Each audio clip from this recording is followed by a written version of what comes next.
Hi Ankit, you are your first day today.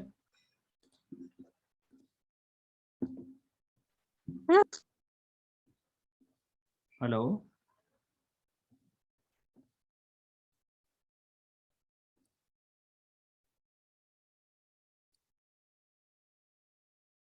ये अंकित कौन है?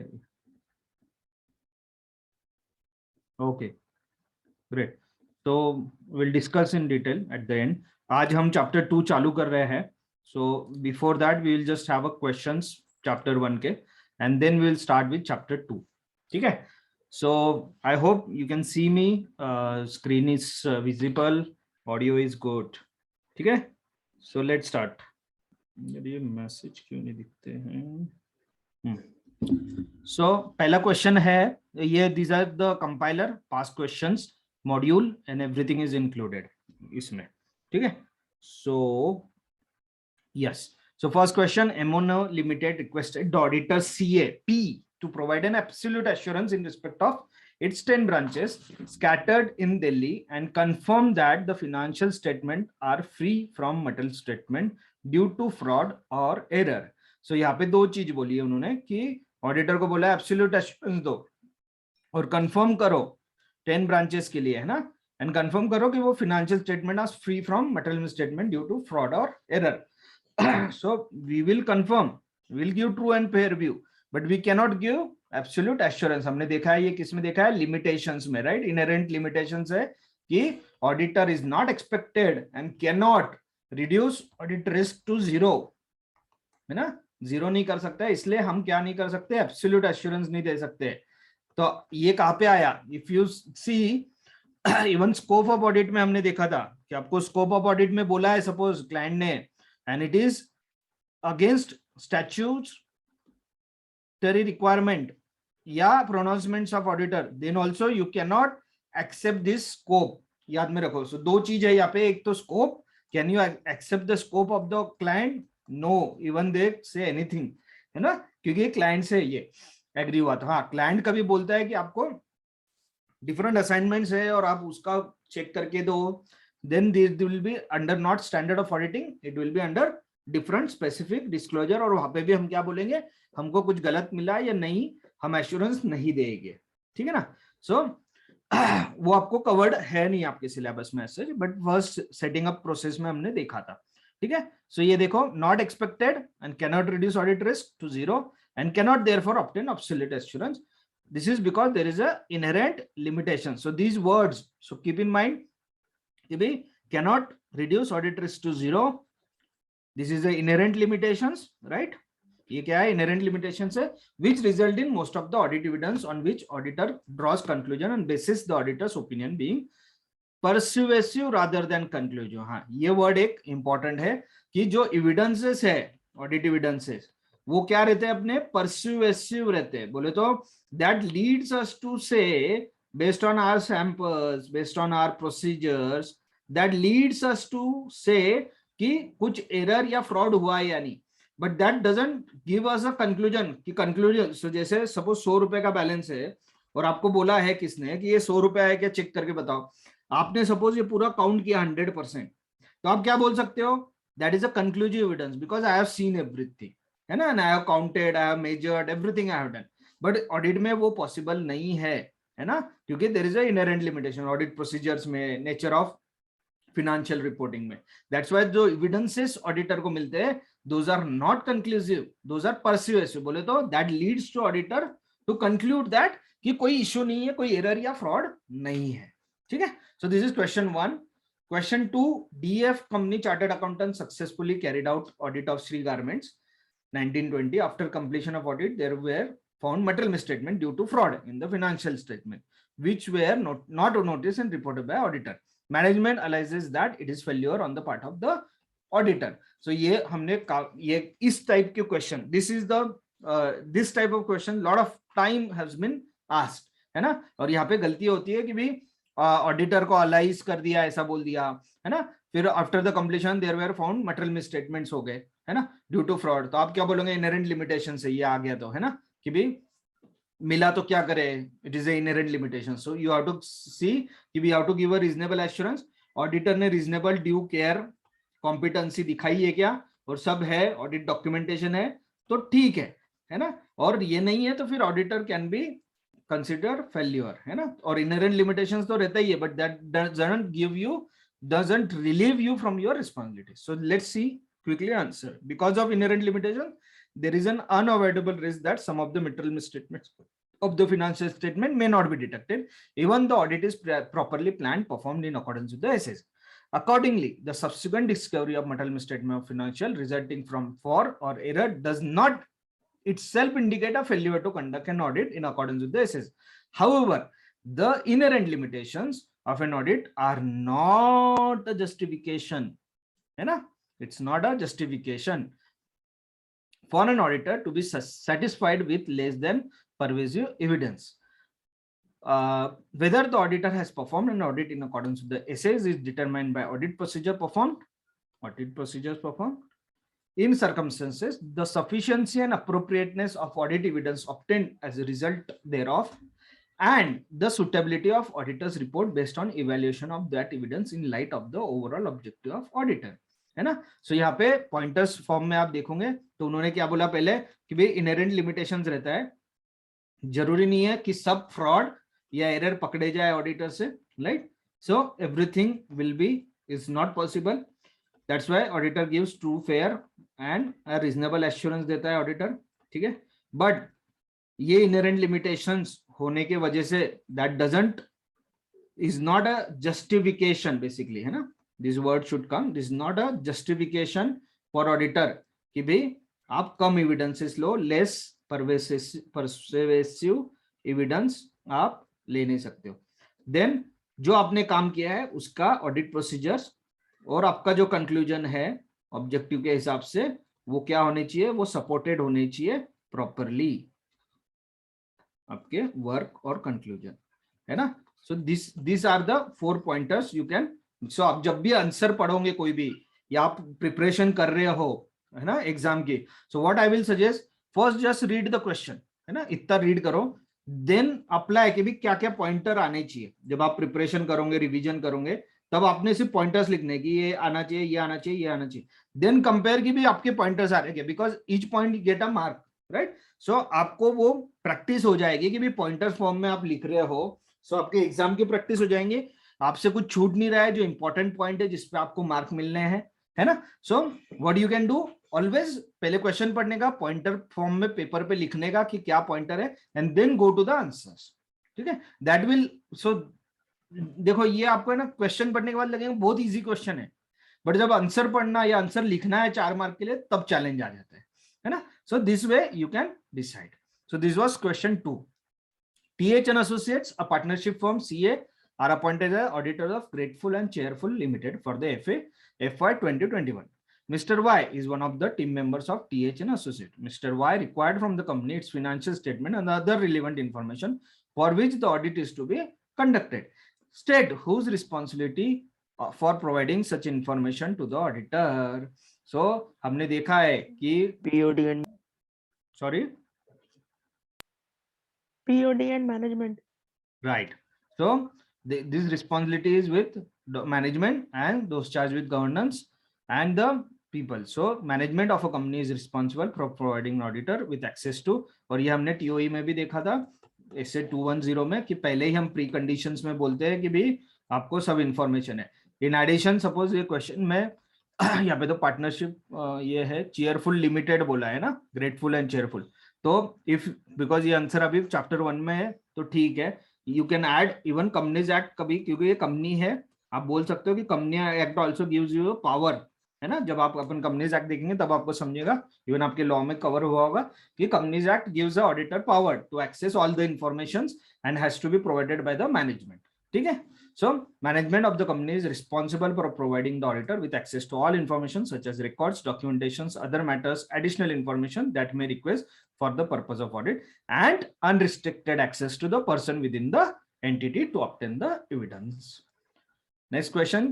R and company, a firm of CA, have not revised the terms of engagement and obtained confirmation from the clients for last 5 years, despite changes in the business and professional. So ये correct incorrect रहता तो क्या रहता, incorrect, right. क्यों, क्योंकि क्या है, recurring engagement है। रिकरिंग ऑडिट हमने देखा था, ऐसे 210 टर्म्स ऑफ एंगेजमेंट, उसमें हमने लिखा था रिकरिंग ऑडिट है, रिकरिंग ऑडिट्स। तो क्या करना है आपको, revise TOE if there is following circumstance, Terms of engagement. If there is a following circumstances, जैसे मैनेजमेंट ओनर चेंज हो गए, है ना, ओनर चेंज हो गए है, मैनेजमेंट चेंज हो गया है, लॉज रेगुलेशंस में अमेंडमेंट हुए हैं, है ना, या एनवायरमेंट, कुछ बिजनेस एनवायरमेंट चेंज हो गए, ऑपरेशंस चेंज हो गए। सो यहाँ पे बोला इलिस्ट्रेट द सर्कमस्टेंसेस में warrant the revision in TOE. So यहाँ पे हमने इससे 210 बोलना है, the auditor may decide not to send new audit engagement letter or other written agreement each period. However, the factors that may take it appropriate to revise the terms of audit engagement or to remind the entity of the existing terms. So एक तो revise करना है and remind करना है ना? So revise and remind. Following factors may make it appropriate to revise the terms. So indication, misunderstood the objectives, scope, special terms of the engagement, any recent change in senior manager, ownership, nature, size or entity, legal and regulatory requirements, change in the financial reporting framework, FRM change होता है तो, and any other reporting requirement. So कुछ भी change होता है और आपको question correct incorrect form में भी आता है तो आपको ध्यान में रखना है कि आपको रिवाइज करना है। 5 साल के दे सकते हो, यस, यहां तक ही रुक जाता है कि बे रिवाइज करने की जरूरत नहीं है, तो नहीं जरूरत है, you can sign once and don't revise unless there is a change. So your correct incorrect should come that way. And ये तो बहुत अच्छा क्वेश्चन डायरेक्ट है ना। So this is what. Next question, question 5. Suresh Chandra and company has been appointed as an auditor of SC Limited for the financial year 14-15. CA Suresh, one of the partners of MSS Suresh Chandra and company, completed the entire routine audit work by 29th May. So Suresh Chandra company है, उसका CA Suresh auditor है जिसने पूरा काम खत्म कर दिया 29th May तक. Unfortunately, on the very next morning, while going towards office of SC Limited to sign final audit report, he met with the road accident and died. CA Chandra, another partner of Messrs. Suresh Chandra and company, therefore signed the accounts of SC Limited without reviewing the work of performed by CA Suresh. So ये question जो है आपके module में internal questions में दिया हुआ है. This is part of your SQC1, ठीक है ना. सो इसमें क्या हुआ है वो पहले समझ लो कि सुरेश था, CA सुरेश थे, वो रोड एक्सीडेंट में चले गए, काम पूरा हो गया था, वो साइन ही करने वाला था नेक्स्ट डे, तो उनके जगह उनके पार्टनर ने साइन किया. हमने क्या बोला, रिस्पॉन्सिबिलिटी सबकी किसकी रहती है, एंगेजमेंट पार्टनर की. यहाँ पे एंगेजमेंट पार्टनर कौन था अभी तक, सुरेश था, CA सुरेश है ना, CA सुरेश थे. तो सुरेश थे और वो एक्सीडेंट में चल गए. अब साइन कौन कर रहा है, CA चंद्रा है ना, चंद्रा. तो अब उन्होंने कुछ देखा नहीं, कुछ किया नहीं और वो साइन कर रहे हैं. So state with the reasons whether CA Chandra is right in expressing an opinion on the financial statement, the audit of which is performed by another auditor. So यहाँ पे क्या हुआ, एंगेजमेंट पार्टनर अलग था, आप अभी एंगेजमेंट पार्टनर बने हो, आपको पता नहीं कि काम हुआ है कैसे हुआ है, ठीक है, आपको पता है वो साइन करने जाने वाला था. किसने बोला, ये क्लाइंट ने बोला होगा या आपने सुना होगा, बट हर एक का प्रोस्पेक्टिव देखने का नजरिया अलग है. सो बेसिकली यहाँ पे आपको ध्यान में रखना है कि SQC1 और SA 220 जो अपना कौन सा है, quality control of financial statement, वो बोलता है relying on the work perform by another auditor as per 220 quality control of audit of financial engagement partner taking over an audit during the engagement may apply the review procedure such as the work has been performed in accordance with the professional standards and regulatory and legal requirement. Significant matters have been raised for further consideration. Appropriate consultations have been taken place and the resulting conclusion have been documented and implemented. There is a need to revise the nature, timing and extent of work performed. The performed supports the conclusion reached and is appropriately documented. The evidence obtained is sufficient, appropriate to support the auditor's report and the objectives of engagement procedures have been achieved. Further, one of the basic principle which governs the auditor's responsibilities. So simple, पहले तो सबसे पहले हमने वो conclusion समझना है कि CA Suresh ने जो किया है, सुरेश चंद्रा ने जो किया है वो करेक्ट नहीं है. You cannot rely on the work of other auditor directly. आपने बीच में काम लिया है बिकॉज ऑफ एक्सीडेंट, वो साइनिंग के स्टेटस में हो, कोई भी स्टेटस में हो, है ना, अलग अलग आपको रीजंस दे सकते हैं, साइनिंग के स्टेटस में है, जो भी है, आप बीच में ले रहे हो और आप साइन करने वाले हो खुद, तो यू कैन नॉट डू।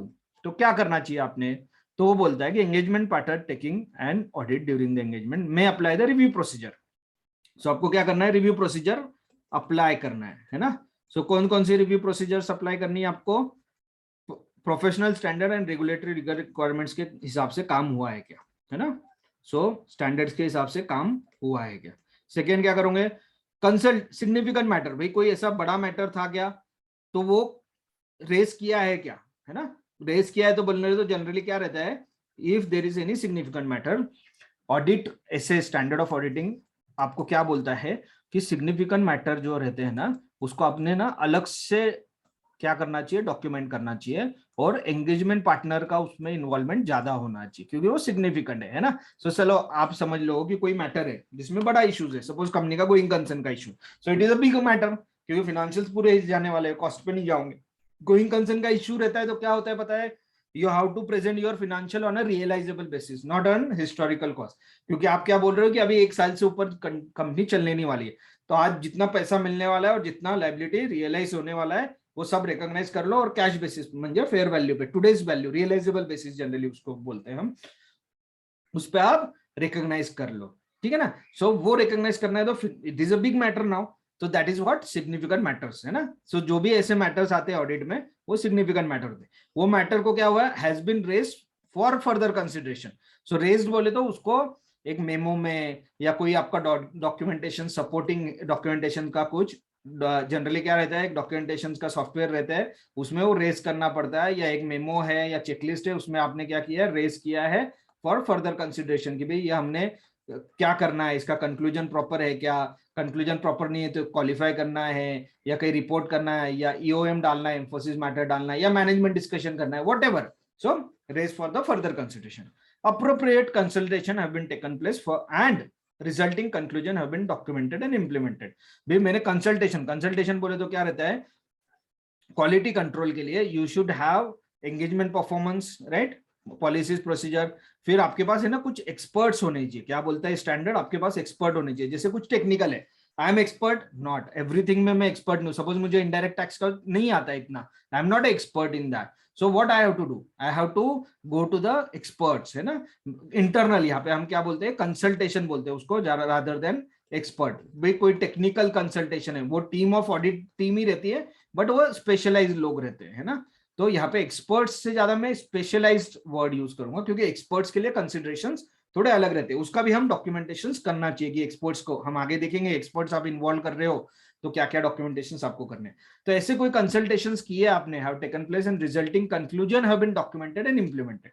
जो भी कंसल्टेशंस किया है भैया, आपने पूछा है अपने टेक्निकल टीम को कि मेरी ये अकाउंटिंग सही है क्या, या मैंने गोइंग कंसर्न का जो कंक्लूजन किया है वो सही है क्या, so there is some team, expert team who help you, तो उनका जो भी कंक्लूजन है वो डॉक्यूमेंट एंड आपने इंप्लीमेंट किया गया। और कोई रीत है क्या रिवाइज करने की, क्या रिवाइज करने की, नेचर, टाइमिंग, एक्सटेंट, क्योंकि जो उसको दिखता है एंगेजमेंट पार्टनर का फाइनल डिस्कशन है कि भाई कितने सैंपल चेक करने हैं, जितने चेक किए उतने सही है या नहीं है ना, और जो एविडेंस लिए है वो सही है, और आपका कंक्लूजन जो ऑडिट रिपोर्ट में आ रहा है वो सही है।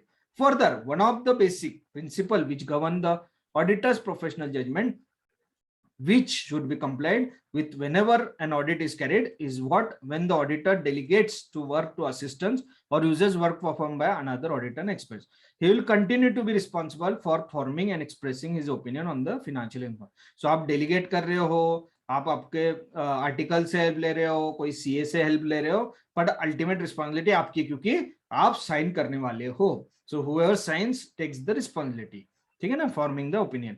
he will be entitled to rely on the work performed by others provided he exercise adequate skill and care and is not aware of any reason to believe that he should not be so relied। this is a fundamental principle which is ethically required as per the code of ethics। so आप क्या कर रहे हो, आपका professional competence और care ले रहे हो, प्रोफेशनल बिहेवियर ले रहे हो, और आप क्या कर रहे हो, आप काम, जैसे इस केस में सपोज सुरेश ने पूरा काम कर लिया, उसके बंदों ने पूरा काम कर लिया, नीचे जो भी असिस्टेंट्स थे, आर्टिकल्स थे, है ना, तो उन्होंने पूरा काम कर लिया है, तो ये क्या बोलता है, आप रिलाई करो उनके काम पे, नो डाउट सुरेश ने भी कुछ काम किया है और आप उसको डॉक्यूमेंटेशन को रिव्यू कर लेते हो, काम मिल जाता है, तो you can do it. Finally responsibility किसका है, एक्सप्रेशन ओपिनियन आपका है, और आपको क्या करना है, एडुकेट स्किल एंड केयर लगानी है कि ऐसा कोई मैटर नहीं है जो इश्यू है और आपने साइन नहीं करना चाहिए या आपने और काम करना चाहिए, है ना। सो आपको फाइनली फर्म ओपिनियन जो करना है और एक्सप्रेस ओपिनियन आपकी जिम्मेदारी बनती है, आपने रिलाई भी किया तो चलता है, बट अल्टीमेटली आपकी रिस्पॉन्सिबिलिटी और आपको properly adequate skill and care लगाना है। However, the audit should carefully be direct, supervise and review.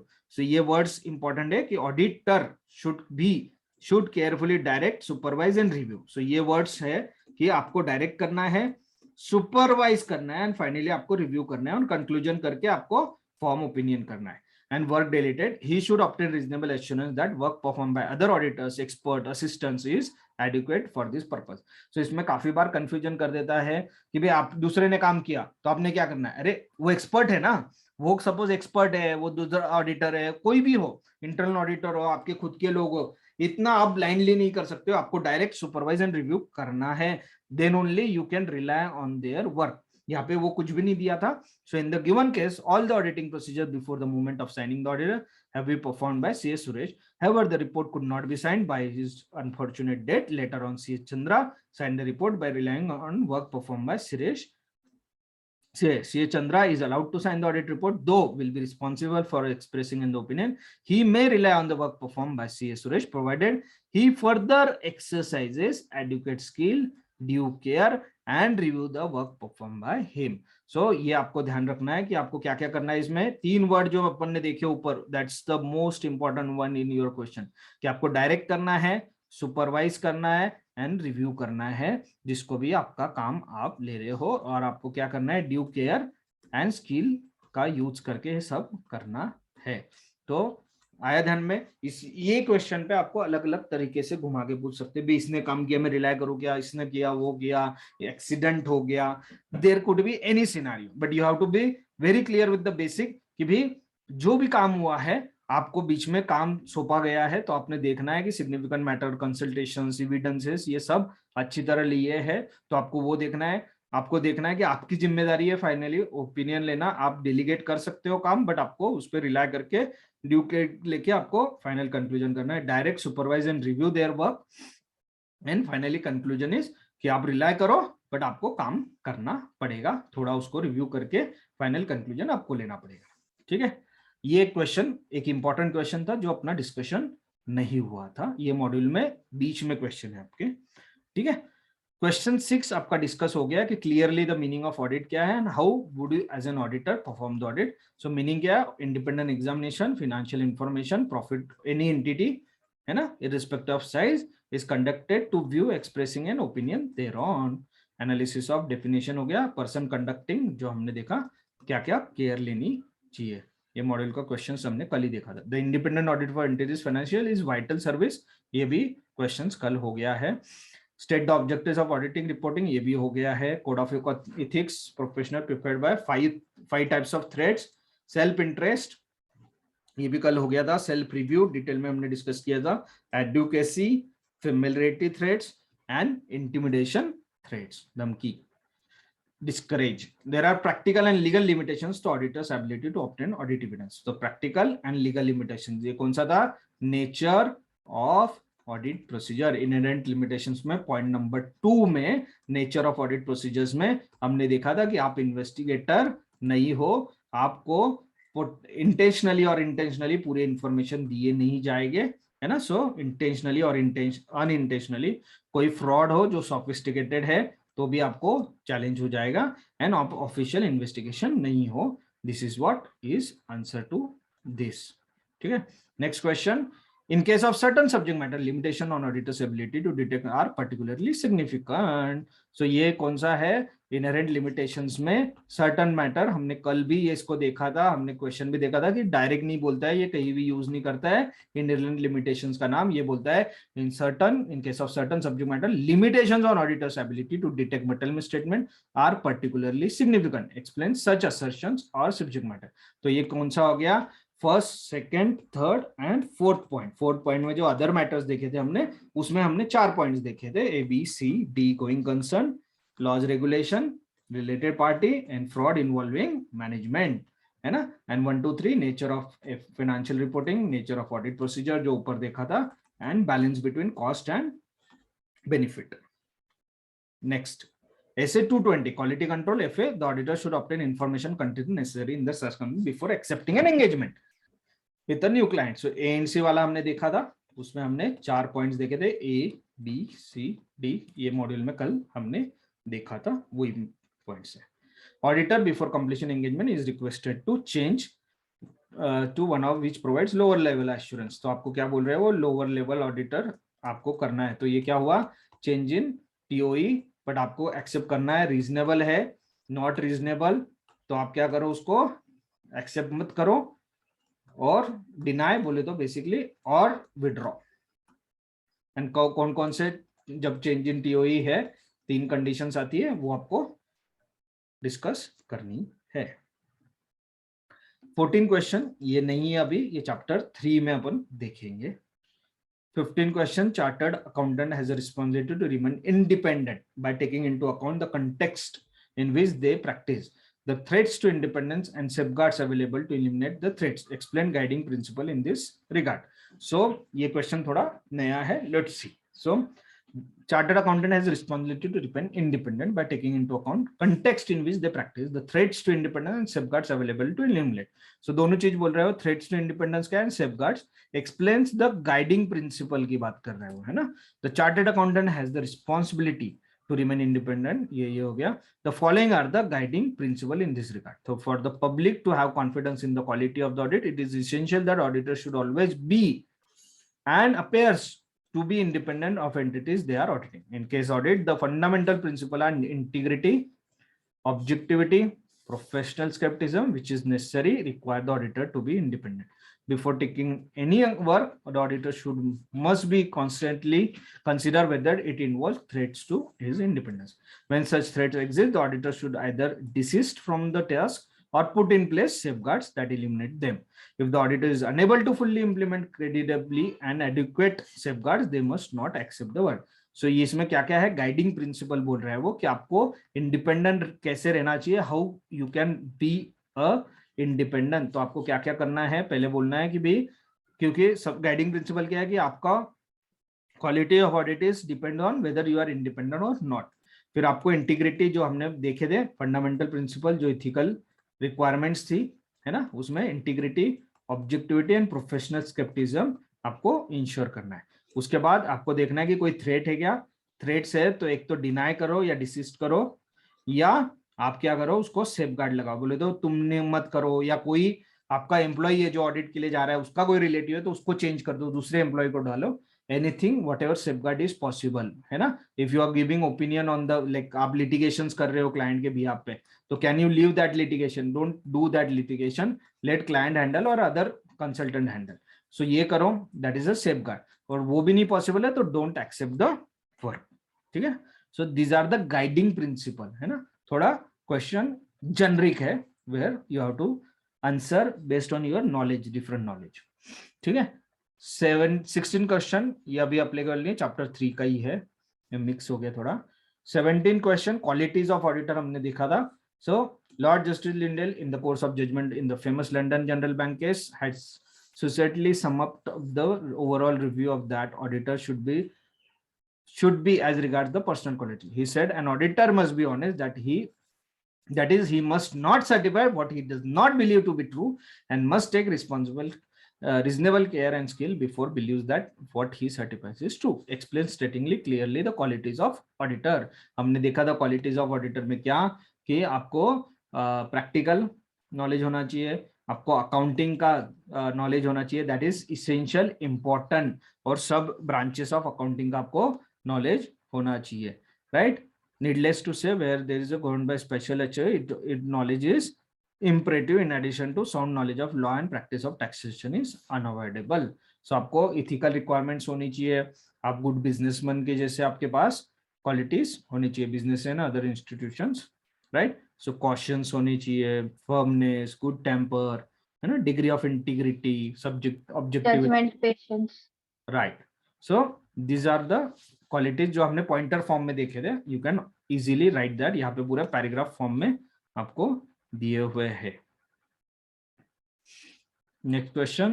There are two interlinked perspectives of independence of auditors. One is independence of mind and 2 independence in appearance. Explain. So हमने ये देखा है कि independence of mind and independence of appearance क्या होता है. The state of mind that permits the provision of opinion without being affected by influences, allowing an individual to act with integrity, exercise objectivity and professional. तो आप यहाँ पे example के through भी कर सकते हो. भी आपको जो इन्फ्लुएंस कर रहा है, आपके माइंड को जो इन्फ्लुएंस कर रहा है, जो चीज है ना माइंड को इन्फ्लुएंस करती है टू एक्ट इंडिपेंडेंट, इंटीग्रिटी से, ऑब्जेक्टिविटी से. सो आप बहुत हेवी वर्ड्स है ये जो पूरा डेफिनेशन लिखने जाओगे तो सो ये पूरा की पूरा लिखना इज रियली चैलेंजिंग. तो you can write according to give state of mind which influences to act integrity से, ऑब्जेक्टिविटी से एंड प्रोफेशनल स्केप्टिसिज्म से, है ना. एंड यहाँ पे है avoidance of facts and circumstances that are so significant. Same. तो यहाँ पे स्टेट ऑफ माइंड हो गया और यहाँ पे अवॉइडेंस ऑफ सर्कमस्टेंसेस. कि अपीयरेंस में आपको ऐसे दिख रहा है कि वो to act integrity, objectivity and professional skill. This is independence in the appearance. So you can give through example also, you can explain. तो आपको 3-4 मार्क के लिए आराम से उसको आ जाएगा. आप ऐसे के ऐसे लिखने की कोशिश करोगे तो रियली चैलेंजिंग हो जाएगा, सब में लिख नहीं पाओगे. Next question. On recurring audit, the auditor should assess whether the circumstances require terms of audit engagement to be revised and whether there is a need to remind the entity of existing terms of engagement. The auditor may decide not to send a new audit engagement letter or other written agreement each period. Explain the factors on audit or an auditor considers to be appropriate to revise the terms of audit engagement or to remind the entity. So ये क्या हुआ, recurring audit. हमने ऐसे 210 terms of engagement में recurring audit का जो देखा था तीसरा वाला, सेकेंड ऑप्शन में थर्ड, उसका आपको इसमें लिखना है. Next question. Explain pre conditions जो थे. प्री कंडीशंस कौन कौन से थे कि एफआरएफ मैनेजमेंट ने एग्री किया है, आपका प्रीमाइस ऑफ ऑडिट बोले तो आपके जो एसेज है जो भी आप प्रीमाइस से ऑडिट करोगे वो, एंड थर्ड आपको क्या है, एक्सेस टू इंफॉर्मेशन आपको देने वाला है. So first is determine financial reporting firm is acceptable, out obtain the management that acknowledge, understand its responsibility. फिर उसके बाद provide auditor. So management आपकी responsibility है preparation of FS, internal control, right? And provide the auditor with access to all information, such records. So all information को access देना है, additional information and क्या unrestricted access to person within the entity. So ये आपके preconditions of auditor. Easy direct question. Though it's policy and procedure, the firm seeks to establish consistency in the quality of engagement performance. This is often accomplished through written and electronic manuals.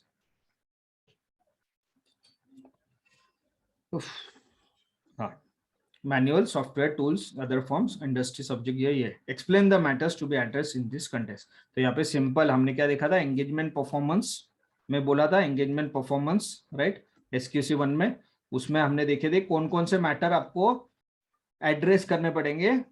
सो आप क्या कर सकते हो, engagement performance के लिए properly एक policies और procedures frame कर सकते हो. तो हमने अलग अलग मैटर्स देखे थे कि engagement teams are briefed initially, है ना. Process for complying with applicable engagement standards. So आपके पास प्रोसेस है टू कंप्लाई, सुपरविजन हो रहा है, स्टाफ ट्रेनिंग एंड कोचिंग हो रही है, right. Methods of reviewing the work, reviewing appropriate documentations and process to keep all policies and procedures current. भी आप अपडेट कर रहे हो, पॉलिसीज एक जगह रख रहे हो और वो करंटली जो है वो स्टेटस में अपडेट करते जा रहे हो, उसका मॉनिटरिंग भी हो रहा है. So this is what you will do. These are the matters which will you have to address to ensure engagement performance. Next 22, professional skepticism refers to an audit attitude that includes a questioning mind. ठीक है, being alert to condition which may indicate possible misstatement due to error or fraud and a critical assessment of audit evidence. The auditor shall plan and perform an audit with a professional skepticism, recognizing that circumstances may exist that cause the financial statement to be materially misstatement. Explain giving the examples. So यहाँ पे वो बोल रहा है कि भाई आपको professional scepticism रखना है, आपको क्वेश्चनिंग आर्ट ये रखना है. Auditor shall plan and perform an audit with professional scepticism, recognizing that circumstances may exist that cause the financial statement to be materially. Explain giving the example. So the auditor shall plan and perform the audit of professional skepticism, recognizing that circumstances may exist that cause financial statement to be materially. Includes being alert to, for example, avoidance. So कौन कौन से circumstances है हमने देखे थे, contradict करते हैं क्या, आपको इंफॉर्मेशन जो मिली है वो आपके जो डॉक्यूमेंट्स है उसकी रिलायबिलिटी है क्या, कंडीशंस ऑफ फ्रॉड कुछ है क्या, circumstances that suggest need audit procedure in addition to those performed by SS, and maintaining professional skepticism throughout the audit is necessary if the auditor is to reduce the risk of overlooking, overgeneralizing and using inappropriate assumptions. से professional scepticism का हमने जब SQC1 में देखा था, this all points we have discuss, but यहाँ पे simple उन्होंने बोला explain giving the examples. So ये जो है वो आपके एग्जांपल्स है कि कौन कौन से एग्जांपल है, कॉन्ट्रडिक्ट कर रहे हैं, इंफॉर्मेशन और रिलायबिलिटी नहीं है, जो डॉक्यूमेंट मिले है उसकी रिलायबिलिटी, इंफॉर्मेशन जो मिला है वो सही नहीं है, कंडीशंस जो फ्रॉड के इंडिकेट कर रहे हैं, जैसे हम लिया था एग्जांपल 201 करोड़ का टर्नओवर है, so those are the professional, कि आपको पता होना चाहिए कि उनकी पॉलिसी 200 करोड़ के टर्नओवर के ऊपर बोनस देना है, so that is the condition that may indicate possible fraud. ठीक है, next, both accounting and audit are closely related with each other, explain. So ये तो लाइक अपने को पता ही है कि ऑडिट और अकाउंटिंग क्या है, क्लोजली रिलेटेड है, ये हमने अदर डिसिप्लिन में देखा था, क्योंकि अकाउंटिंग आप किसका करने वाले हो, फिनेंशियल स्टेटमेंट के का ही करने वाले हो, राइट। सो फिनेंशियल स्टेटमेंट का ऑडिट करने वाले हो, राइट, तो आपको अकाउंटिंग फंडामेंटली आना चाहिए, है ना। सो ये आपको एक्सप्लेन नहीं करना है कि भाई ऑडिटर किसका ऑडिट करता है, फिनेंशियल स्टेटमेंट का। फिनेंशियल स्टेटमेंट किससे बनता है, अकाउंटिंग से बनता है, जीएल सब जीएल, है ना, ट्रांजैक्शंस जो हमने देखे थे, तो उसकी वजह से आपको अकाउंटिंग का नॉलेज होना जरूरी है, तभी आप अच्छी तरह ऑडिट कर पाओगे और बोल पाओगे कि financial statement are free from material misstatement, है ना। उसके अलावा you can not comment unless you have a good accounting knowledge. Next question, as per 220 quality control audit, the engagement partner shall take responsibility of overall quality on the each audit engagement to which the partner is assigned. Explain clearing, stating the meaning of engagement partner and also the actions of engagement partner and appropriate messages to other members of the engagement team in taking. So ये कौन सा आया SQC1 में, और SQC1 and SA2100 same, उसमें हमने पहला point देखा था leadership responsibilities for quality within the firm.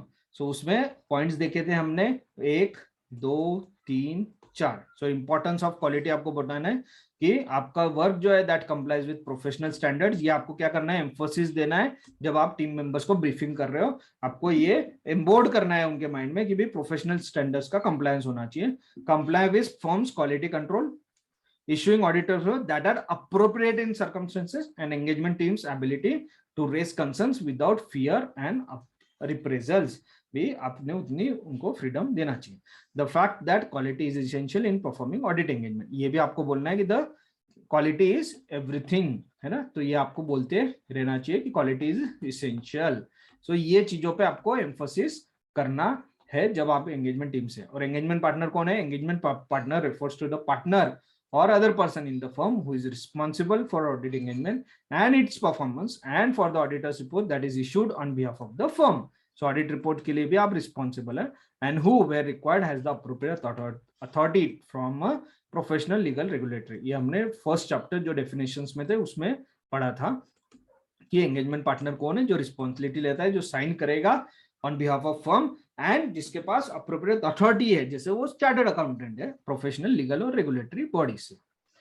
Second last question, the firm should establish policies procedure designed to provide with reasonable assurance that policies procedures relating to the system of quality control are relevant, adequate, operating efficiently, complied with in practice. Such policies procedures should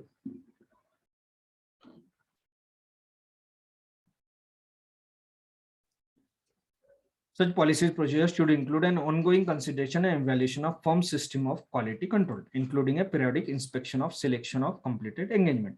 Explain the purpose of monitoring compliance with quality control policies and procedure. ये हमने देखा था monitoring किसमें, again SQC1, right.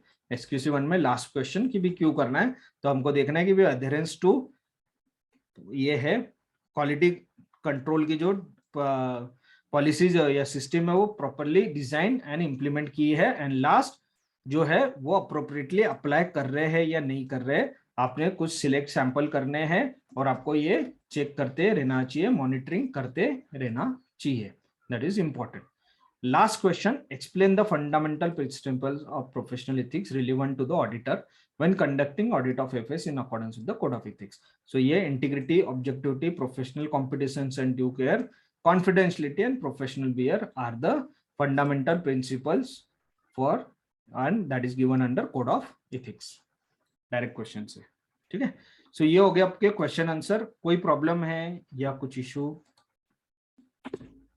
No sir.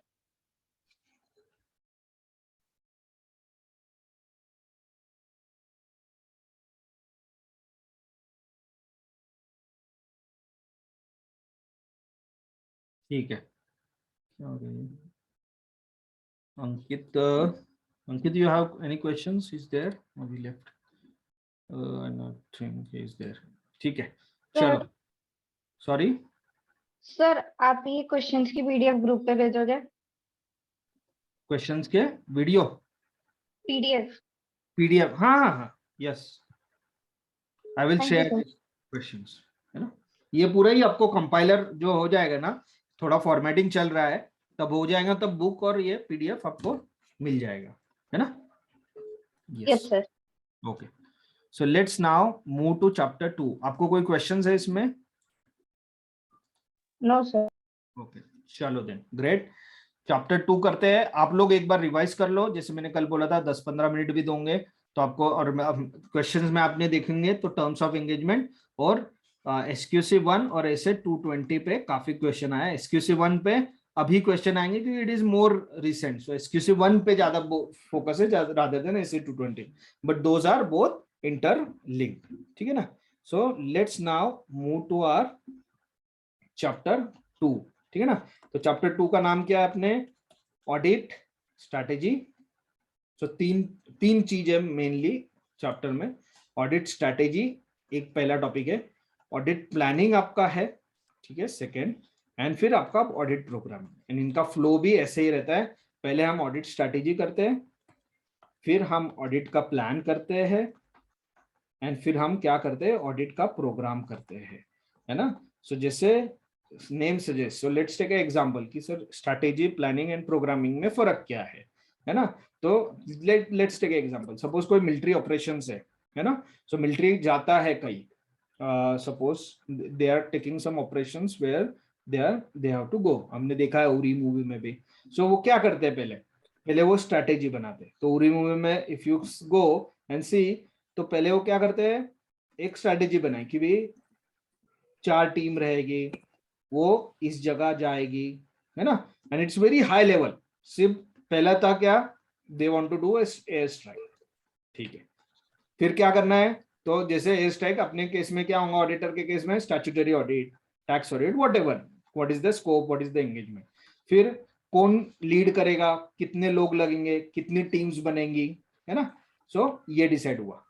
ये decide होने के बाद एक ओवरऑल स्ट्रैटेजी बन गई कि भाई हम ऐसा करने वाले हैं, हम एयर स्ट्राइक करेंगे, इस जगह से करेंगे, ऐसा ऐसा प्लान है. So it is what a very high level strategy कि हमको करने के पहले क्या क्या बेसिक स्ट्रैटेजी बनानी है. So that is what we will call an audit का भी स्ट्रैटेजी.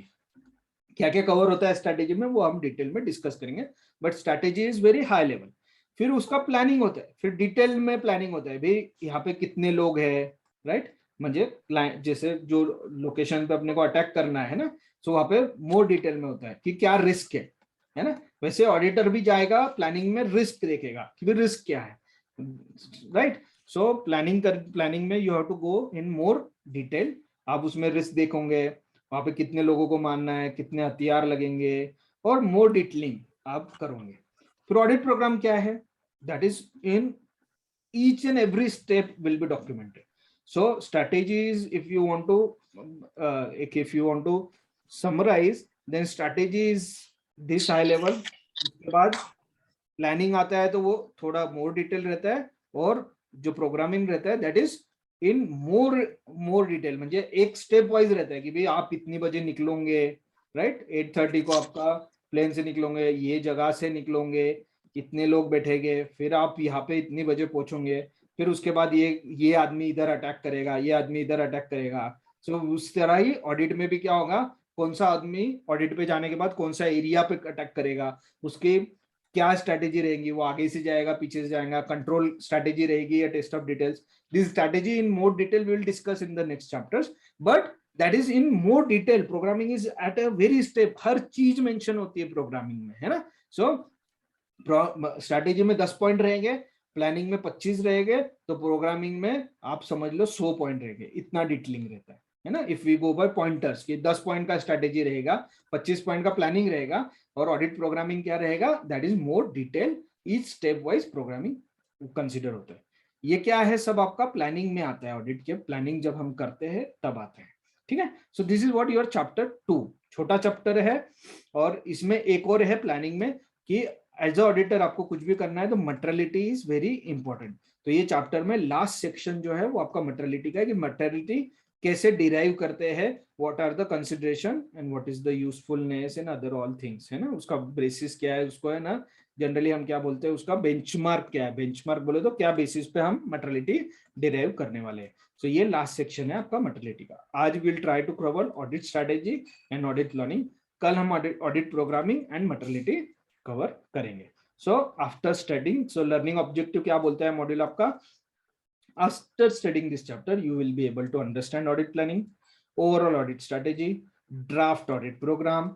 हाँ, सो आपको है ना इस पे क्वेश्चंस आते हैं जनरली कि भी आप, और ऑडिट प्रोग्राम पे कैसे आएंगे, कॉम्बिनेशन जो आपका चैप्टर नंबर 9 है फाइनेंशियल स्टेटमेंट लाइन आइटम, उसमें वो क्या बोलते हैं कि भी आपको ऑडिट करना है ना. ऑडिट करना है, किसका करना है आपको, चलो आप जा रहे हो ऑडिट करने प्रॉपर्टी प्लांट इक्विपमेंट, तो आपका ऑडिट प्रोग्राम क्या रहेगा. सो आपको combination of that chapter plus this chapter की ऑडिट प्रोग्राम में क्या क्या चीजें इंक्लूडेड होनी चाहिए, उस हिसाब से you need to develop audit programme. But वो चैप्टर का भी आपको हेल्प लेना पड़ता है. ठीक है. So this is what draft audit programme. Then understand audit planning and materiality, learn to develop audit plan and program, gain the knowledge of control of quality of audit work with respect to delegation and supervision of the audit work. So आपको ये समझना चाहिए कि भाई आपने delegations किया है तो आप क्वालिटी कंट्रोल कैसे करोगे, materiality, audit plan, strategy and programme, ये सब चीजों का आपको इसके एंड में आना चाहिए. ठीक है. So now let's start with our chapter. तो एक काम करता हूँ, इस बार मैं चैप्टर मॉड्यूल से चलाता हूँ and then will quickly go at the end अपना नोट्स से, है ना. तो नोट्स का सिर्फ स्टार्ट कर देता हूँ एंड देन विल. सो जैसे मैंने बोला 4-5 चीजों में है. तो पहला हो गया आपका ऑडिट स्ट्रैटेजी, फिर हो गया ऑडिट प्लानिंग, ऑडिट प्लान बोले तो, है ना. ये दोनों चीज किस में कवर होती है, ऐसे 200-300 आपका कवर होता है ना, जो प्लानिंग रिलेटेड है. ये दोनों को हम क्या बोलेंगे, ऑडिटर का ऑडिट प्लानिंग बोलेंगे, है ना. सो ऑडिट प्लानिंग में क्या क्या कवर होता है, audit strategy and audit plan. ये प्लानिंग है, प्लानिंग के पार्ट में देयर आर 2 सब पार्ट्स, एक तो स्ट्रैटेजी डेवलप करना और एक plan banana which is more detail. Third आपका सेक्शन है कि relationship between overall audit and strategy. ये दोनों में क्या कैसे रिलेशंस है, वो लिंक्ड है क्या, yes of course, because strategy के हिसाब से प्लान बनता है ना. सो क्या स्ट्रैटेजी, ऑडिटर्स रिस्पॉन्सिबिलिटी कि ओवरऑल ऑडिट स्ट्रैटेजी और ऑडिट प्लान का क्या है, and documentation in respect of audit strategy audit plan section. Yes Sir, but strategy is bigger, no? First strategy comes, then planning, no? Right. Yes. So see audit planning जो है that is a bigger term, कि जो भी auditor planning में करता है that is audit planning. उसमें तो ऑडिटर 2 चीज करता है, एक ऑडिट स्ट्रैटेजी बनाता है और इसको ऑडिट प्लान बोलेंगे हम. Plan is more detail. So ये दोनों को हम प्लानिंग बोलेंगे, है ना. So this is audit plan and this is audit planning. तो ऑडिट प्लानिंग में 2 चीज कवर होती है, स्ट्रैटेजी बनाना और plan. Plan is strategy is 10 pointers और smaller than audit plan. Audit plan have a detail planning, बोले तो प्लान पूरा कवर होता है. सो इसको जनरली ऑडिट प्लान बोलते हैं. ये दोनों को ऑडिट प्लानिंग बोलते हैं. में Yes, sir. ठीक है.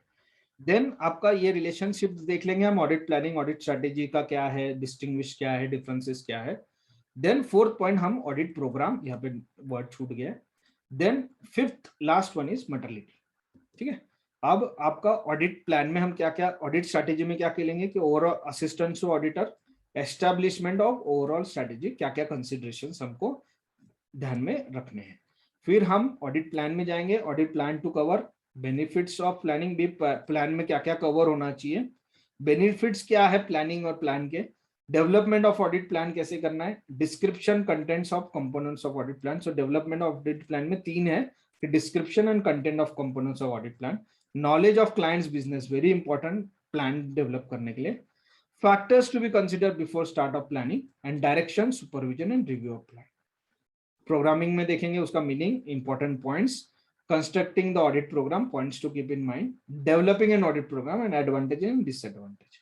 लास्ट जो है आपका मटेरियलिटी, उसमें हम मीनिंग, बेंचमार्किंग, परफॉर्मेंस मटेरियलिटी क्या होता है, स्पेसिफिक मटेरियलिटी क्या होता है, रिवीजन इन मटेरियलिटी हुआ तो क्या करना है, documentation of materiality. So this is what your chapter 2.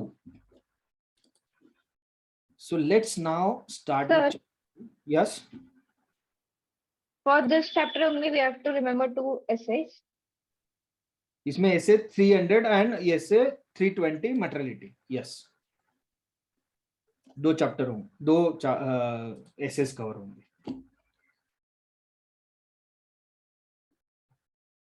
ठीक है, तो अभी अपन जाते हैं आपका मॉड्यूल से क्विकली. सो पहला हम समझेंगे कि ऑडिट प्लान क्या होती, प्लानिंग क्या होती है ना. आ गया मॉड्यूल. सो ऑडिट प्लानिंग, जैसे मैंने बोला, it's a very broad term. It involves, planning involves establishing an audit strategy and developing an audit plan. So हम क्या करते हैं, establish करते हैं strategy को कि भाई ये मेरी strategy रहेंगी. उसके बाद हम इसको क्या करेंगे, plan develop करेंगे इसके हिसाब से कि भाई अपने को एयर स्ट्राइक करना है, ये जगह करना है और ऐसे ऐसे करना है. That is very strategy. उसके बाद हम क्या करेंगे, उसको एक डिटेल प्लानिंग में करेंगे और फिर हम प्रोग्रामिंग, टाइमिंग एकदम मैन्युट लेवल पे करते हैं. तो audit plan to conduct an effective audit. The auditor should plan his work to enable him to conduct an effective audit in efficient and timely manner. Plan should be based on knowledge of the client's business. Yes, आपको client का business पता रहेगा, क्या revenue suppose कम है, expense ज्यादा है, charitable trust है. जब तक आपको नॉलेज नहीं रहेगा क्लाइंट का, तब आप स्ट्रैटेजी कैसे कर सकोगे. आपको एयर स्ट्राइक करना है और आपको उनके बेस का पता नहीं है, उनकी नॉलेज ही नहीं है, तो आप क्या एयर स्ट्राइक करोगे, कितने लोगों को मारोगे, कितने लोगों को आप टारगेट कर रहे हो. नथिंग इज प्लान ना. So for planning, first of all planning involves strategy and developing an audit plan. उसके लिए आपको knowledge of business is very important. आपको कंपनी पता होना चाहिए, उसका बिजनेस पता होना चाहिए, उसके लोकेशंस पता होना चाहिए, so that you can develop a plan properly. So plan should made to cover among other things acquiring knowledge of client's accounting system, policies, internal control procedures. जब हम प्लान कर रहे हैं शुड बी मेड, तो उसमें क्या क्या cover होना चाहिए जब हम प्लान कर रहे हैं कि भाई अकाउंटिंग सिस्टम क्या है कंपनी की, पॉलिसीज क्या है, इंटरनल कंट्रोल प्रोसीजर्स क्या है, उसका हमने कंसिडरेशंस लेने हैं. Establishing the expected degree of reliance to be placed on internal control. जो इंटरनल कंट्रोल है आपका, उस पर आप कितना रिलाय कर सकते हो, वो भी आपको एक प्लान में कवर करना है कि भी मैं इंटरनल कंट्रोल पे रिलाय करूंगा नहीं करूंगा. This is all part of your planning. Determining and programming the nature, timing and extent of audit procedures to be performed, and coordinating the work performed, है ना. So coordinating to be the work to be performed. So विवेक, जो भी काम करना है मुझे, work to be perform है, उसको कोऑर्डिनेट करने का भी काम मुझे कवर मुझे प्लान में आना चाहिए. So plan is like planning, huh? Yeah, we are talking about here planning. So planning includes strategy and your audit plan.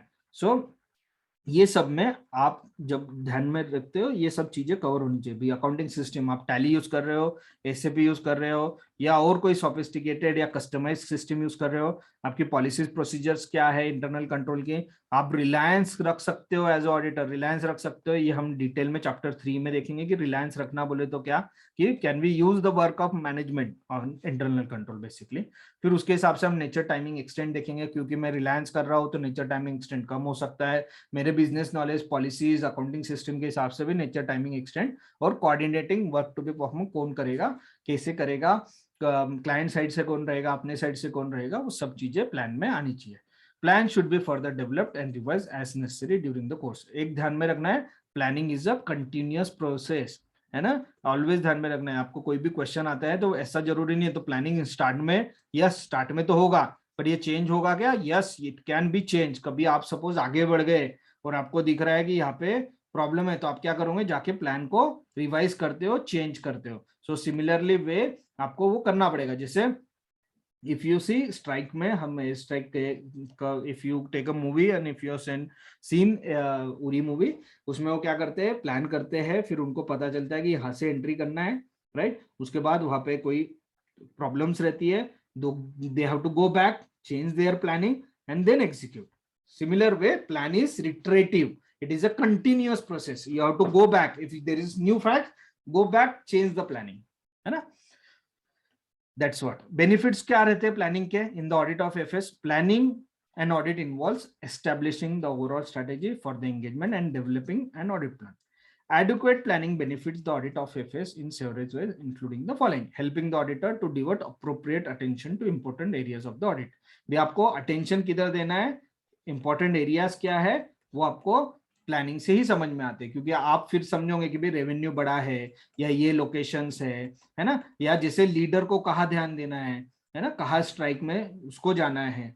So those attentions कहाँ देने हैं वो आपको समझेंगे। Helping the auditor to identify and resolve potential problems. यहाँ पे कोई potential problem आपको दिख रहा है कि भाई जैसे यूएस में सब्सिडरी है तो वहां ट्रैवल करना पड़ेगा, या वहां के ऑडिटर से हमको ऑडिट रिपोर्टर मंगाना पड़ेगा, या और कोई पोटेंशियल प्रॉब्लम है, या गोइंग कंसर्न्स की इश्यूज है, या कोई डॉक्यूमेंटेशन है, या कोई वैल्यूएशंस करने हैं, है ना। सो आप प्लानिंग करोगे, बिजनेस की अंडरस्टैंडिंग करोगे, तब आपको potential problems first, last minute surprise नहीं, पहले ही समझ में आ जाएंगे।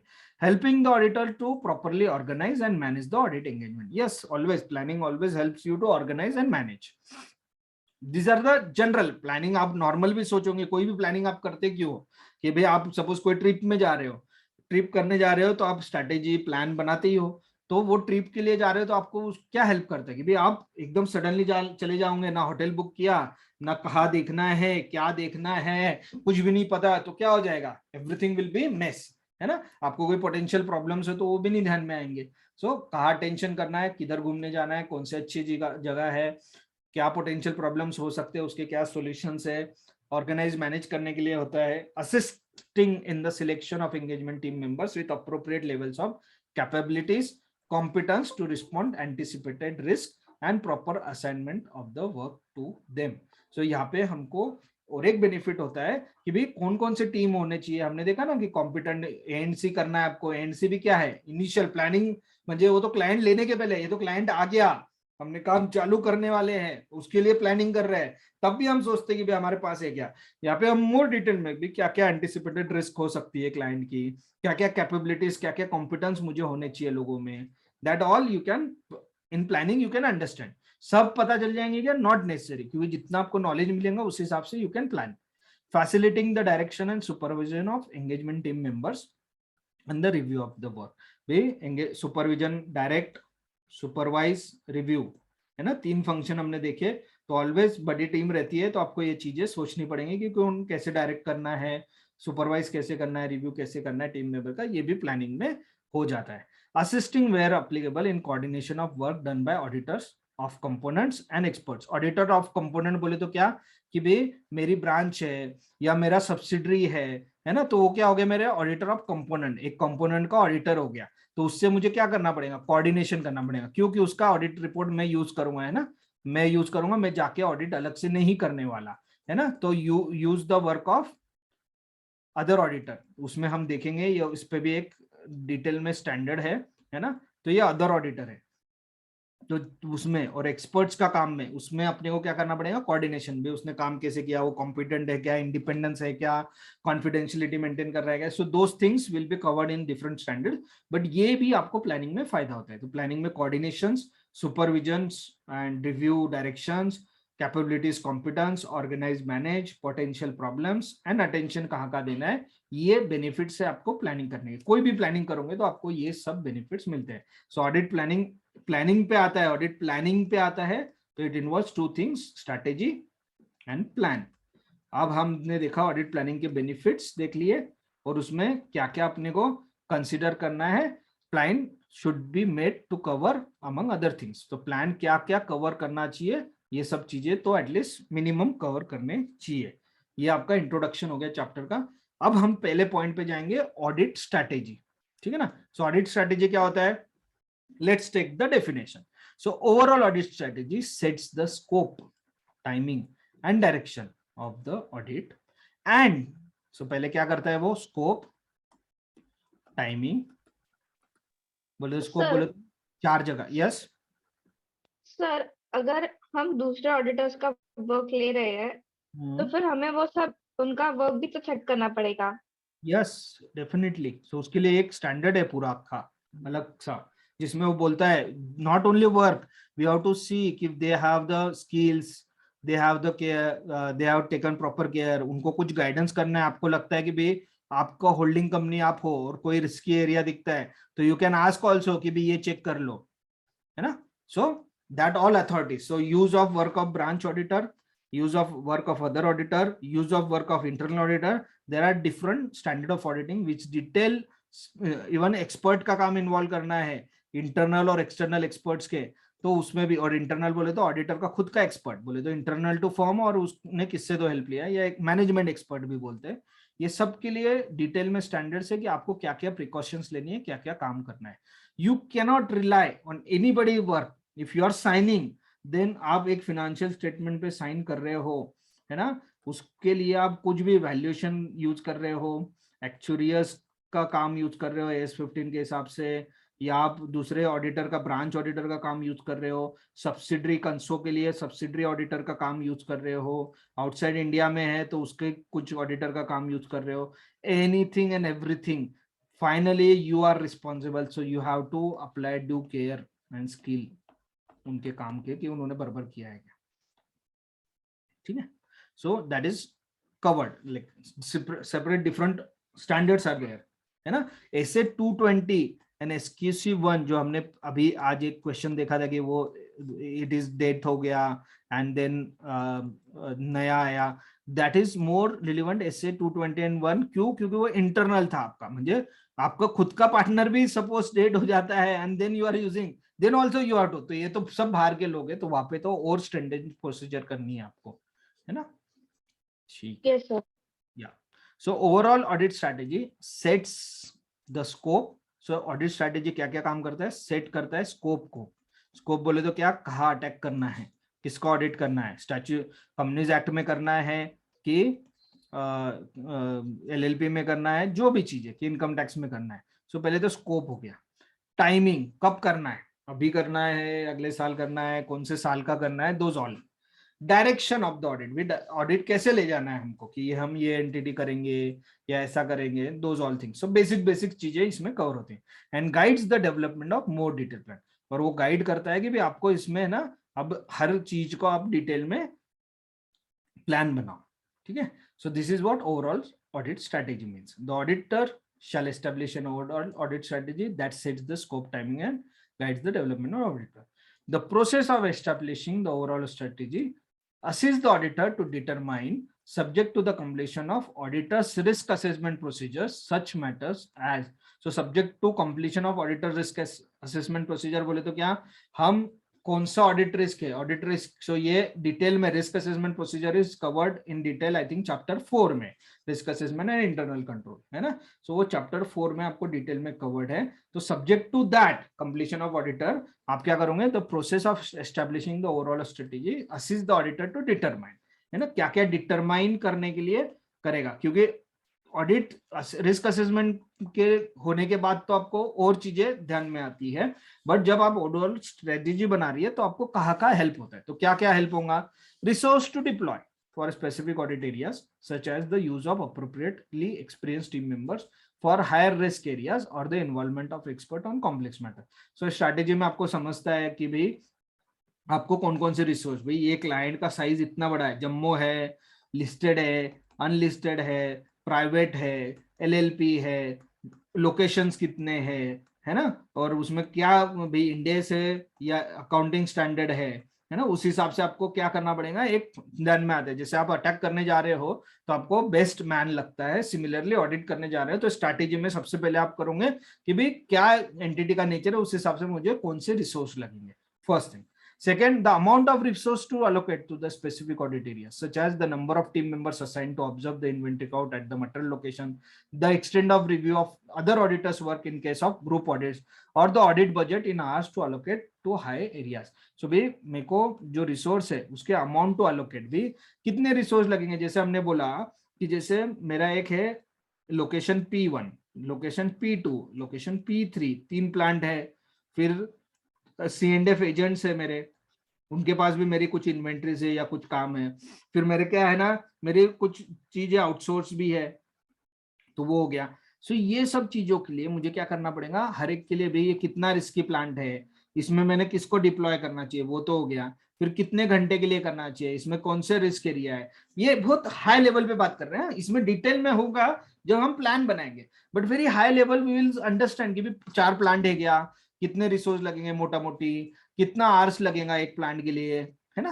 सो दैट हाई लेवल स्ट्रेटेजी हम अभी करते हैं। जैसे आपने देखा similar again, so I am linking again and again to the Uri movie because it is easy to understand and क्योंकि आप लोगों ने अभी ऑडिट नहीं किया है, जाके आप ऑडिट कर लेते हो, आर्टिकलशिप हो जाती है, तब आपको और इजी होगा कि what we are talking. So that's why I am taking it to the movie example, जिसमें आपको समझ में आता है कि भाई वो करते हैं कि भाई ये बंदा जाएगा, सबसे पहले वो क्या करते हैं कि कौन लीडर होगा इसका, है ना। सो दे डिसाइड द लीडर कि भाई ये बंदा वहां पे लीड करेगा, ये बंदा बैक में लीड करेगा, है ना। सो दैट इज, फिर वो जाने के बाद कितने घंटे जाएंगे, कितने घंटे में रिटर्न आएंगे, कितने लोग लगेंगे, ये बेसिक स्ट्रैटेजी में हम वो डिसाइड करते हैं, फिर वो प्लान बनाते हैं, है ना, कि कौन किसका लीडर रहेगा, वो बाद में बनता है। When these resources are to be deployed, such as whether at the interim audit stage or key cutoff dates, ये कब डिप्लॉय करने हैं, टाइमिंग क्या है इसका, थ्रू आउट द ऑडिट करने हैं, कोई स्पेसिफिक पीरियड के लिए करने हैं, वो सब। And how much resources are manage, directed and supervise, such as when the team briefing, debriefing meeting are expected to be held, how engagement partner manager reviews are expected to take place, for example on site, off site, and whether to complete the engagement quality control reviews. So ये सब कि भाई direct, supervise and review, है ना। सो review ये कौन करेगा, कब करेगा, जाके करेंगे वहां पे, या क्लाइंट प्लेस पे ऑन साइट करेंगे, या ऑफिस में ऑफ साइट करेंगे। So those all in detail आपको यहाँ पे समझ में आता है। तो strategy is very high level, उसमें we set scope, timing, right, and guiding principle for a detailed audit, है ना। सो डायरेक्शन है, स्कोप है, टाइमिंग है, एंड डिटेल प्लान के लिए वो एक डायरेक्शन सेट करता है, डिटेल प्लान के लिए गाइड करता है, sorry.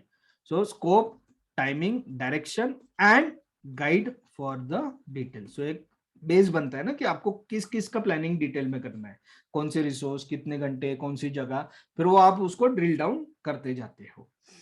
So let's take an example illustration. Auditor of T hand of Fab Limited is worried as to management of key requests to be deployed to conduct an audit required. How the strategy would be helpful to the auditor?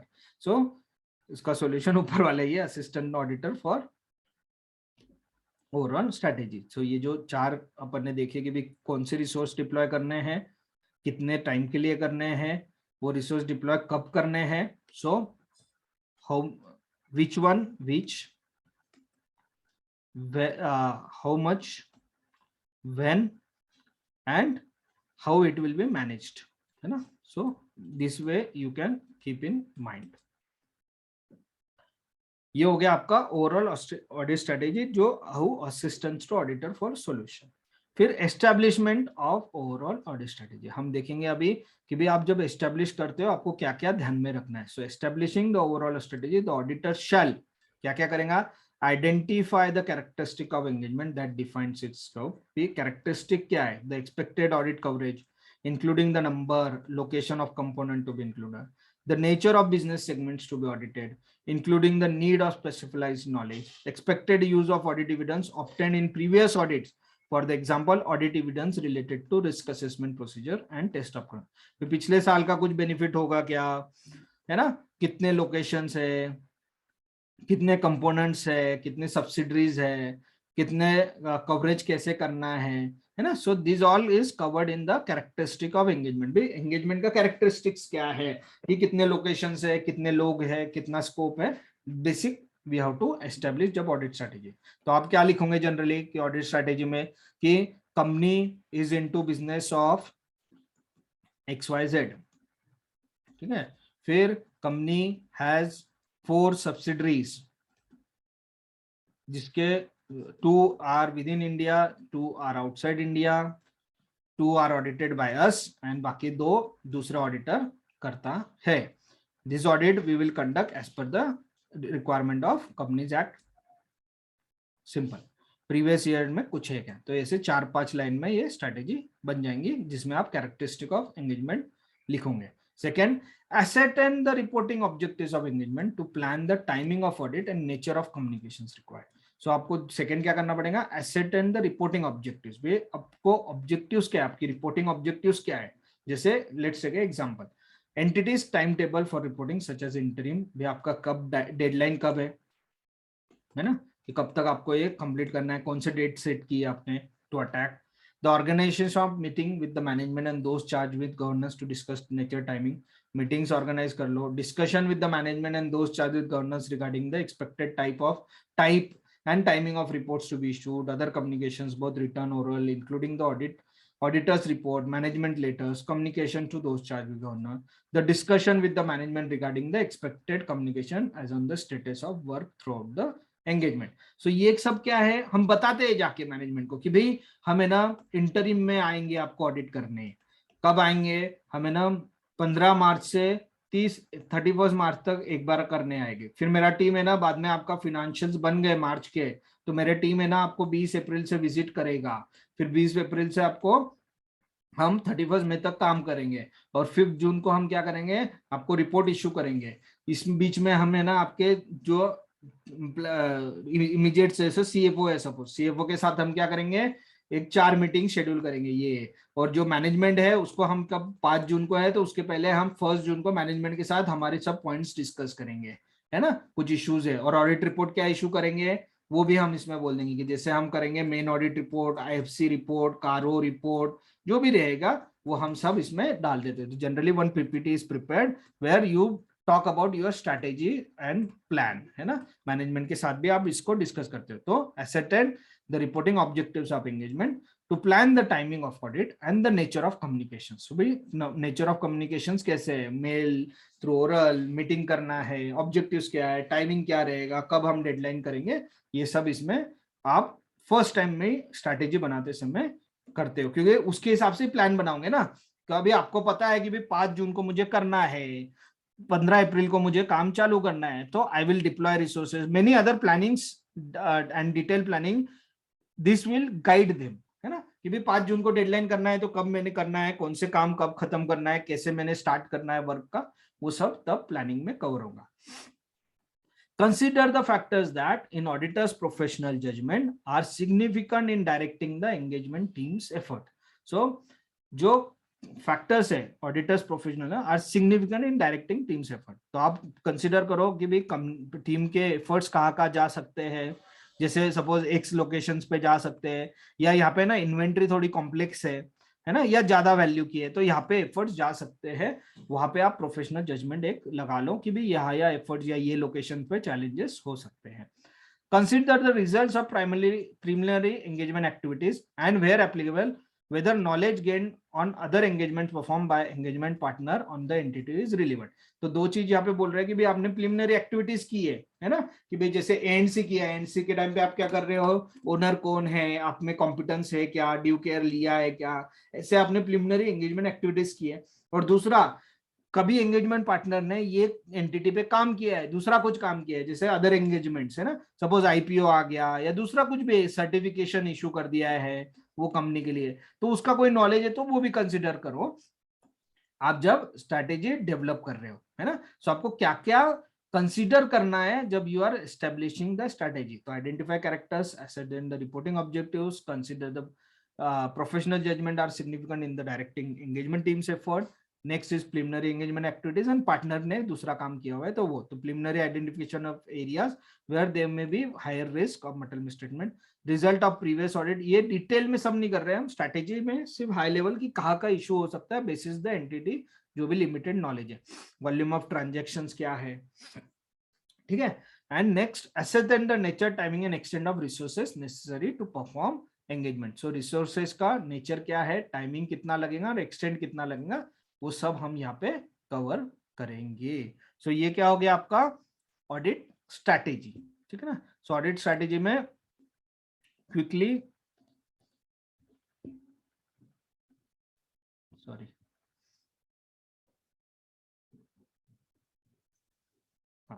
Audit strategy हमने यहाँ पे cover कर लिया ये audit strategy. So उसमें audit strategy sets the scope, establish the auditor to determine the subject to completion of the audit risk. Such matters as resource to be deployed, amount of resources to be allocated, reviewer, executor, timing when these resources are to be deployed, and how are the resources are managed, है ना। So reviews वगैरह कैसे manage होगा, this is the process of establishing and establish considerations क्या क्या है ना। जब हम overall audit strategy करते हैं तो हमको क्या क्या consider करना है। So characteristics and scope, reporting objectives हमने देखा, सिग्निफिकेंट मैटर्स देखे, प्रिलिमिनरी एंगेजमेंट एक्टिविटीज देखी, है ना, प्रिलिमिनरी एंगेजमेंट एक्टिविटीज और पार्टनर ने कोई एंगेजमेंट किया हो तो उसका knowledge, and resources. These are the considerations generally जब हम ऑडिट स्ट्रेटेजी बनाते हैं। तो सिंपल भी आप देखोगे तो स्कोप, टाइमिंग, है ना, और direction and guide to detail plan, तो ये सब डेफिनेशन में कवर हो रहा है। So those have to be considered also when we are developing a audit strategy. So अब audit plan जो है, so हमने auditor needs to plan him to conduct, ये भी cover कर लिया है। coverage of audit plan, ये planning है ना टोटल, ये जो section है वो planning का section है, audit planning का। और उसके बाद हम जो करेंगे development of audit plan क्या करना है ये हम कल देखेंगे। development of audit plan in detail की डिस्क्रिप्शन ऑफ ऑडिट प्लान क्या होना चाहिए, नॉलेज ऑफ क्लाइंट्स बिजनेस, उसमें दो चीजें, description of audit plan and knowledge of client business. फिर फैक्टर्स टू बी कंसिडर, फिर रिलेशनशिप क्या है ना, relationship between the audit, auditors responsibility and documentation क्या क्या करने हैं आपको ऑडिट स्ट्रैटेजी में ये। And next is audit program. तो थोड़ा सा आज अपना रह गया है but we will cover tomorrow. आपको कोई क्वेश्चंस है आज के लिए? सो थोड़ा ये थेरोटिकल है, इसमें क्वेश्चंस 1 to 74 जो है उसमें 174 पे क्वेश्चंस आते हैं आपको। 4 सेकेंड जो चैप्टर है उस पे क्वेश्चंस बहुत ज्यादा नहीं आते हैं, बट आए तो basically link to the other, या सिंपल क्वेश्चन आएंगे कि भाई ऑडिट स्ट्रैटेजी एस्टेब्लिश करने है तो आपको क्या क्या कंसिडरेशंस करने हैं, जैसे हमने अभी characteristics, scope, engagement, previous engagement का नॉलेज, प्रिलिमिनरी एक्टिविटीज का नॉलेज, रिसोर्सेज का requirement, nature, timing and extent of resources requirement. This is the basic things you need to consider.